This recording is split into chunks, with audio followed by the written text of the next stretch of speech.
Venezuela is once again at the center of a geopolitical storm, as President Nicolás Maduro claims that former U.S. President Donald Trump has his eyes firmly set on the country's vast oil reserves. The accusation has reignited long-running tensions between Washington and Caracas, drawing global attention to the question many analysts are now asking: does Trump really want Venezuela's oil, or is this claim more about political messaging than economic reality?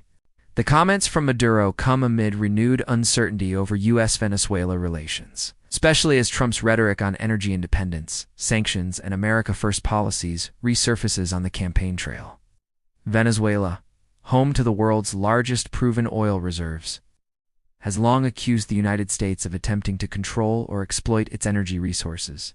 Maduro's latest statement suggests he sees Trump's potential return to power as a direct threat to Venezuela's sovereignty and economic survival. Speaking to state media, Maduro framed Trump as a leader obsessed with oil dominance, arguing that Washington has historically viewed Venezuela not as a nation, but as a resource. He claimed that Trump's past policies, particularly harsh sanctions on Venezuela's oil industry, were designed to weaken the country economically, so U.S. interests could eventually benefit. This narrative fits neatly into the Venezuelan government's long-standing portrayal of the U.S. as an imperial power seeking control over Latin America's natural wealth. However, when examining Trump's actual record in office, the picture becomes more complicated. During his presidency, Trump did not attempt to seize Venezuelan oil or strike major deals to import it. In fact, his administration took the opposite approach, imposing strict sanctions that limited Venezuela's ability to sell oil on the global market, including to the United States. These measures were aimed at pressuring Maduro's government over alleged human rights abuses, corruption, and election manipulation. At the time, Trump officials argued that sanctions were a tool to force political change, not a strategy to secure oil. The administration openly supported opposition leader Juan Guaido, recognizing him as Venezuela's interim president in 2019. Oil sanctions were framed as leverage, cutting off Maduro's main source of revenue rather than creating a pathway for U.S. energy companies to move in. Those sanctions devastated Venezuela's economy, but did little to remove Maduro from power. Trump himself has consistently promoted U.S. energy independence, often boasting that America no longer needs foreign oil thanks to domestic production. From shale drilling to expanded oil and gas exports, Trump's energy message focused on reducing reliance on countries like Venezuela, not increasing it. This raises doubts about Maduro's claim that Trump wants Venezuelan oil in any direct sense. So why make this accusation now? Analysts suggest Maduro's comments are as much about domestic politics as international relations. By casting Trump as a looming external enemy, the Venezuelan government can rally nationalist sentiment at home and shift blame for ongoing economic hardship. Even as sanctions have been partially eased under the Biden administration, Venezuela continues to struggle with inflation, infrastructure collapse, and declining oil output. There is also a strategic messaging component aimed at the international community. By portraying Trump as aggressive and predatory, Maduro positions himself as a defender of sovereignty against U.S. interference. This narrative resonates with allies like Russia, China, and Iran, all of whom have increased their engagement with Venezuela's energy sector in recent years. These partnerships allow Caracas to argue that it has alternatives to U.S. pressure. From Washington's perspective, Venezuela's oil remains a complicated issue. While the U.S. does not need Venezuelan oil in the same way it once did, global energy markets are interconnected. Disruptions in one region can affect prices worldwide, something American voters feel at the gas pump.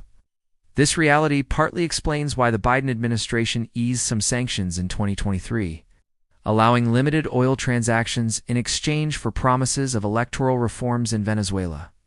Trump has criticized these moves, arguing that easing sanctions only props up Maduro's regime.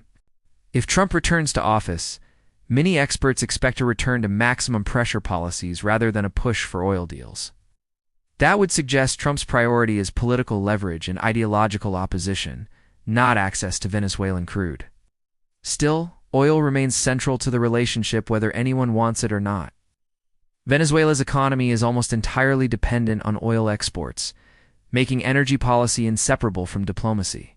Any U.S. President, Trump included, must consider how sanctions, licenses, and enforcement affect both global markets and regional stability. Even refusing Venezuelan oil is, in itself, a powerful policy choice. Another factor fueling Maduro's claim is Trump's broader rhetoric about resource control and national interest. Trump has openly discussed securing resources in other contexts, from Middle Eastern oil to critical minerals.